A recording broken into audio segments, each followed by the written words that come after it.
అది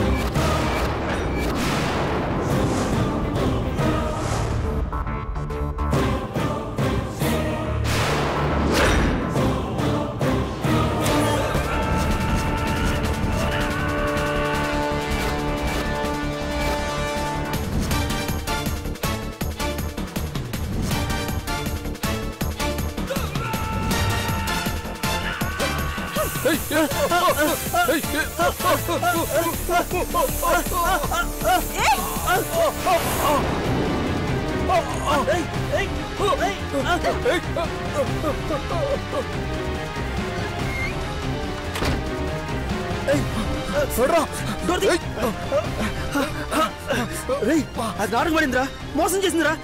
డోర్ తీవే.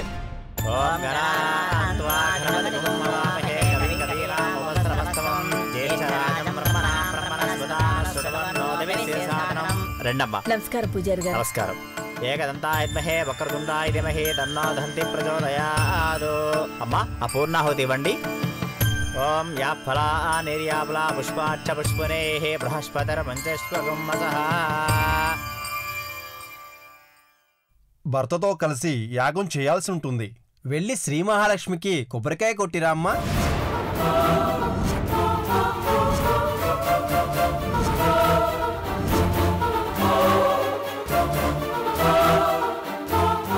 ఏమయ్యా పంతులు, గుడికి కొత్తగా వచ్చావా? ఎవరిని చూసి ఏమంటున్నావో తెలుసా? అది మా ఇంటి పని మనిషి.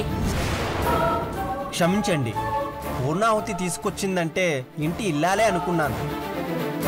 దేవేంద్ర గారు సతీమణి ఎక్కడున్నారమ్మా? ఇద్దరూ కలిసే హోమం చేయాలి. నేను అప్పుడే చెప్పాను కదక్కా, నీలాంబర్ని తిట్టకండి అని. అలిగి ఎక్కడికెళ్ళిందో ఏంటో. ఇప్పుడు పూజలు యాగాలు ఎలా చేస్తారు? పంతులు గారు, కొన్ని కారణాల వల్ల నీలాంబర్ గుడికి రాలేకపోయింది.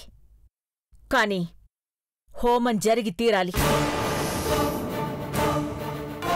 అబ్బాయి ఒక్కరే చేస్తే ఫలితం దక్కదమ్మా. అందుకే అంటున్నాను, యాగ ఫలితం దక్కాలంటే భార్యాభర్తలిద్దరూ కలిసే హోమం చేయాలి.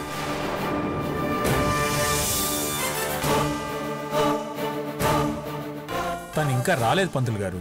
వేరే దారే లేదా? భర్త పక్కన భార్య కూర్చోలేనప్పుడు, యాగాన్ని నిర్వహించలేనప్పుడు ఆమె శేష వస్త్రాన్ని అంటే విడిచిన వస్త్రాన్ని భర్త నడుముకు చుట్టుకుని హోమాన్ని జరిపించవచ్చు.